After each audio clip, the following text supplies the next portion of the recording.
Do you know what the four cardinal virtues are?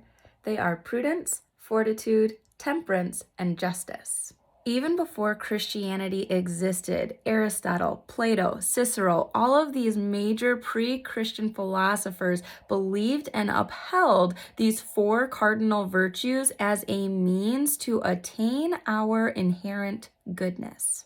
And funnily enough, and I did not know this, cardinal actually means hinge. So the reason they're called cardinal virtues is because the good life is considered to hinge on these four realities. So quick definitions. Prudence is the ability to judge wisely in different situations. Temperance is the ability to control yourself, to restrain your inclinations. Fortitude is basically courage or perseverance. It's pushing through, it's maintaining oneself. And then justice is giving every person what they are due. In Christianity, we add the faith, hope, and love as the three theological virtues or supernatural virtues that can only be attained through a relationship with the Father, Son, and Holy Spirit, through that relationship with the Trinitarian God. The theme that I seem to be seeing through this segment of this chapter is that Aristotle would view ethics and virtues as actionable things. They are not knowledge. It is actually habitual pieces that we are integrating into our lives, that we are acting upon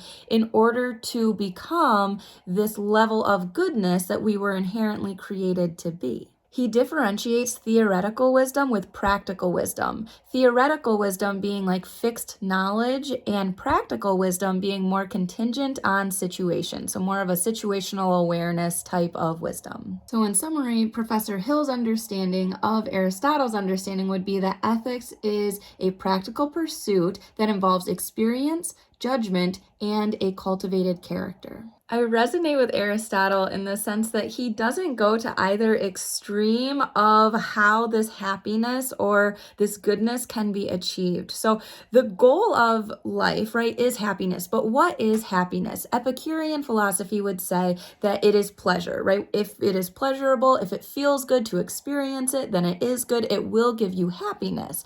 However, when you go to the Stoic side of philosophy, they would say that it's less about the material. Your materialistic stuff does not matter. Whereas Aristotle recognizes that we are material beings, we do need material things, and so while money cannot buy happiness, it is still essential to our being.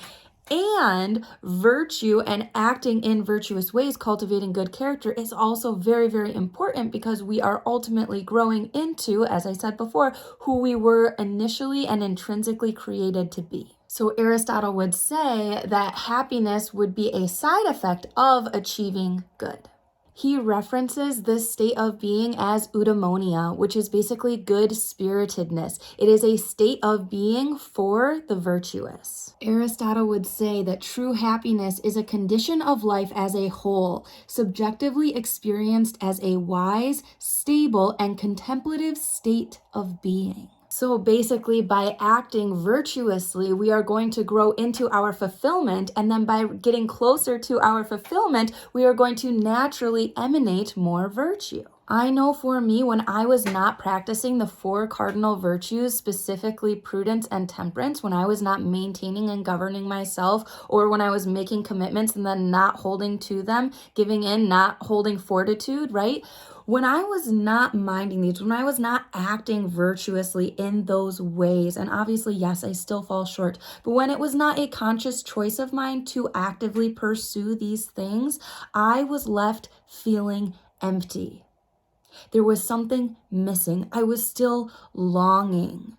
And now that I do seek these things in a very constant state, that it is something that I am actively pursuing on a day-to-day basis, that I start every day as a clean slate to say, today I am going to try to maintain these commitments that I have made in my life that I know are bringing me goodness and wholeness and a sense of stability and security. And I'm going to continue absorbing the experiences of those around me. And I'm not going to belittle. I am not going to dismiss. I am not going to do any of these things. And I'm going to continue to grow in community and grow and listen to perspectives that are alternate to mine.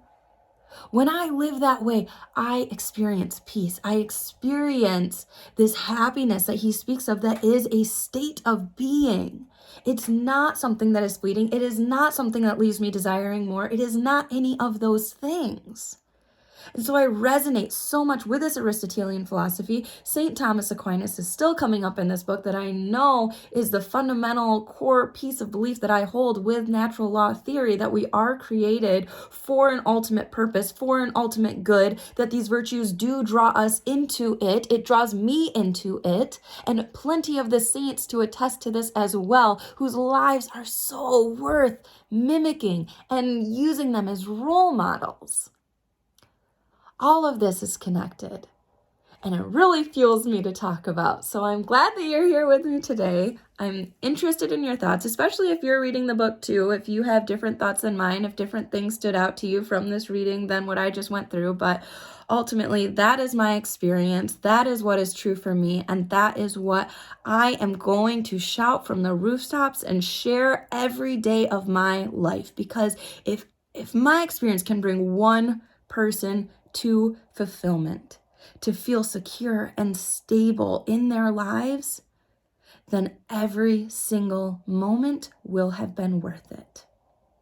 So I will not be quiet about my philosophy in life. I will not be quiet about the faith, hope, and love that I experience through the Trinitarian God within the confines of Catholicism. God bless, and I hope you have a great day.